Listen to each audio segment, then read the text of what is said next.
Mike Milbury is brought to you by Shaw's and Star Market, perfecting the art of fresh, by findmassmoney.gov, by John Sewer and Drain Cleaning, the name to know when your drains don't flow, and by Timeout Market. Timeout Market Boston showcases the best of the city under one roof. And Mike Milbury joins us on the phone because apparently he is traveling somewhere. Michael, good morning. Hi, good morning. Yeah, I'm fresh back from Florida. I'm at the Seaport Hotel in your neighborhood and doing a little function here this evening. But the chat, and I'm glad you're on to the Greasy Pole adventure. Well, we're working on it. You weren't able to get it done, so I will step in and fix things like many of the owners had to do when you were a general manager in the NHL. I could a lot of things about that, but none of them are really airworthy. Like, what is the event? Are you doing some kind of motivational speech? I'm doing a speaking engagement tonight, so that's all right. Excellent. Yeah, right here at the Seaport Hotel. So I'm looking forward to that, and then I'm heading home afterwards. But I was in Florida; it was beautiful there. Except, I paid a lot of money to go to the One South Hotel or One Hotel in South Beach, and all I could hear all day long was techno music. My body was vibrating more than it has in a long time. We must have just missed each other. I was there last weekend. Really? Yeah. Where did you stay? At the One. Oh, really? You stayed at the One as well. Did you like it? I loved it. But yeah, it was a lot of like vibey music. Oh, they love the techno down there. All right. Well, listen, Wait. we talked a little bit about the Marchand bump, which lasted for a couple games, and then they're back to the ways of old. I know we can't hope about this season any longer, but you look at this team going forward, and Don Sweeney and Cam Neely, and when it comes to looking toward the offseason, what do you think primarily they have got to focus on? Well, before they get to anything, they have to make sure that their drafting is as good as it's been in a long time. I mean, they accumulated a few picks, and they have a chance to start to pile up a few prospects. But that doesn't mean you're going to get better right away. That means you're going to get better in 2, 3, 4 years. And so then free agency comes into play, and I don't know what the pool of talent is or how much they can spend. They took a swing and missed last summer, but they got to swing again. If they want this to be a short rebuild, it's going to have to take place not only in the draft, but certainly in free agency. They're going to have to find some gems along the way. Right now, it's an audition time. They got to find whether this kid Lizelle is a prospect or not. I mean, I don't know if Patra has 1 goal in 33 games. That's not very encouraging. And Lorai, who looks like he's got some talent, is minus 24. That's embarrassing. I mean, they've got to corral these kids and find out which are keepers and which are AHL players, and that's what the rest of the season is all about. I mean, they're on the road for 5 games now. Most of the time, teams are happy when they come back with a 500 record on the road. If they have any kind of a glimmer of a chance, and I don't think there is one, they're going to have to win 4 out of 5. Mike, is it possible in the NHL, and I don't know how it works for a team like the Bruins, because you said they swung and missed on free agency last year, is it possible to move out some of those guys, whether it's an Elias Lindholm, a Zadorov, a Hampus Lindholm, and say, all right, even though we just signed these guys, we missed, we're moving on, and we're now going to bring in new free agents?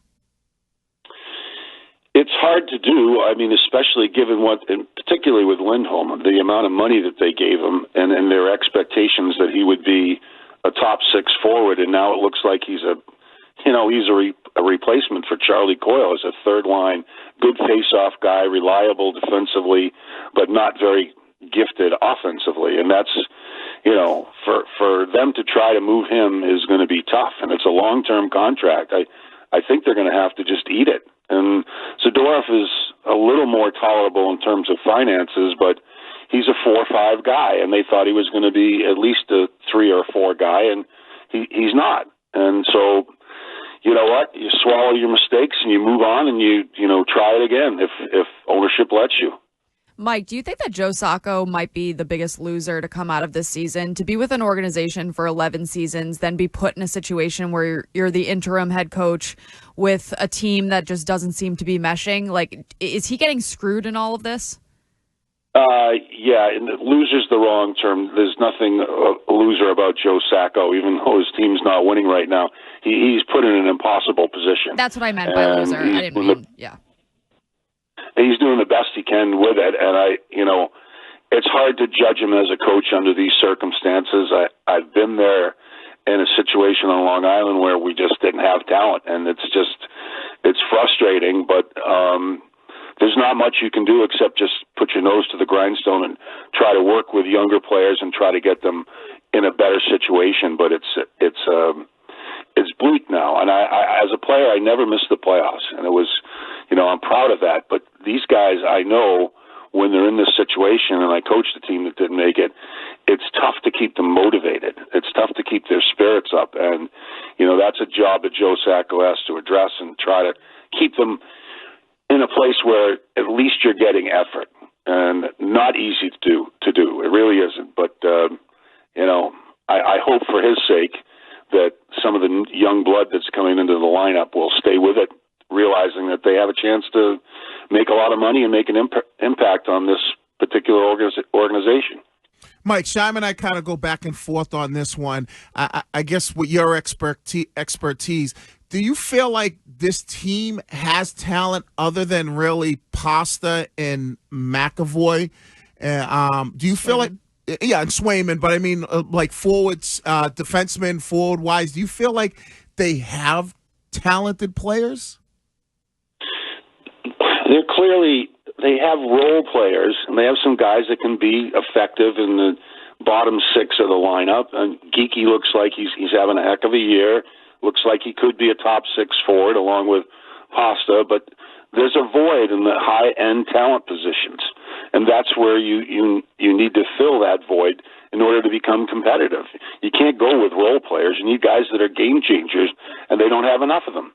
And particularly, as we've talked about many times, at the center position, at 1-2, if you can't fill those voids successfully, you're going to struggle. And they're struggling because of that right now. And so their focus has to be on filling that void of high-end talent with high-end talent through the draft, and if they're lucky, in free agency. Something a little less depressing, Bobby Orr's birthday today. Do you have a favorite Bobby Orr story? In my first training camp, I was the A group, the Orrs and Espositos were on at 10 o'clock. But I was so excited to get there. I was there before the 8 o'clock group went on. And it was Don Cherry's first year. And I walked into the locker room. I was trying to find some sticks. And the only guy in the locker room was Esposito. And it was just a tick before 8 o'clock. And in walked Bobby Orr. And so I sort of slinked back towards the bathrooms to get out of the way. And he started yelling at Phil. He said, "Phil, we didn't win the cup last year. What's the matter with you? Training camp's about to start. This is the first day with a new coach. Get your ass on the ice. Get your ass on the ice right now." I mean, wow, what a way to start training camp. I mean, I knew who was running the show at that particular moment. His intensity was palpable, and Phil with a big Italian face. "Well, Bobby, he said, the new coach is out there. He's waiting for his guys to come out, and you're not out there. Get your ass out there." It was eye-opening. His intensity and his, dedication to finding a way to win, and realizing when he said we didn't win the cup last year was like, that was his goal, and he was not going to tolerate even a guy like Phil Esposito, one of his buddies and a great player, being late for practice on opening day. LB used to always talk about, and he was fond of a tall tale, so we used to talk about Wayne Cashman and those guys drinking beers and smoking butts between periods. Was that accurate?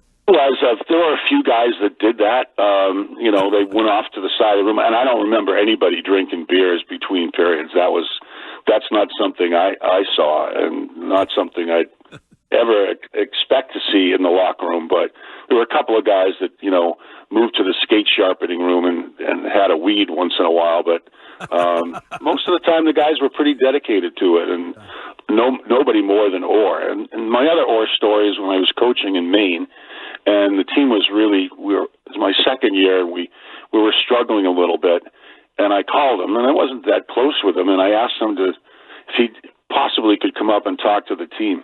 The guy drove up from Boston, spent a practice with the guys, didn't try to coach anybody, he was just there, and his presence is so palpable that, the guys were just in la-la land. It was a big ask, and he came through, and that's sort of what a lot of people will tell you about him. If you ask him, he'll do you a solid. Nicest guy in the world. Curtis always talks about flying with him down to Florida. He's just golf tournament wise, he's just the nicest man, and for his stature, an unbelievably nice guy. Yeah, he's a good dude. I have the best 2 Bobby Orr stories of all time. One, I'm sending this Terp. I don't even have Terp's number. I'll send it later. But there's a photo of me standing in front of a private jet where Bobby Orr waited on the tarmac for over an hour and a half because my drunk ass got there late. He was the nicest guy alive, couldn't have been kinder, signed like 3,000 autographs for these Jimmy Fund patients. And then we get down there and we had a dinner night with a couple of pairs of listeners that had bid a bunch of money for the right to go down and have dinner with the show and with Bobby Orr. John Dennis tells us all that he's going to get Bobby and he's going to get him to Carrabba's because God knows what a budget. Big night out in Miami or Florida. Bobby Orr's not at dinner. John Dennis is seated at the dinner table. Where's Bobby? In the lobby of the Courtyard Marriott for another 90 minutes. Did he say one complaint? The greatest hockey player who ever lived was the nicest, most magnanimous guy on the face of the earth. Couldn't have been kinder. There is nobody on the planet that would have behaved that way. Mike, thank you as always, and we will enjoy your speaking moment this evening in the Seaport, and we will talk to you again next week. Well, have fun skiing. All right, thank you. We are headed to Wachusett Mountain for the snow show tomorrow. It's literally my childhood. It was probably my fondest memories at Wachusett Mountain from grades 3rd to 8. I did enrage Bobby Orr, probably rightly so, on the old show because he locked himself out of his vehicle while playing golf at the International. And asked if he could, the OnStar asked if he could use my OnStar to get back in. Yes. And I shared that story because I thought it was of interest, and he was very upset that he felt it made him look like an old man because he locked himself out of his vehicle. Well, that's fair. But I mean, that happens to all of us. Yeah. It does. It can happen at any age. Yeah. Yeah. I mean, and certainly it's a lot harder to do it nowadays because the keys, all you need to do is just have them in your pocket and open the door. So. Well, yeah. I mean, that's what's happening then too, like having the keys. Yeah. No. Like so. Also had his keys on his belt. Yeah, but he said he locked massive him in. ick. No, Massive ick. He's saying he locked him in. Some cars, if the key's still in it, like you can't lock the door, or you just as long as the key's near you or in the car, the door will open. I see what you're saying. Yeah.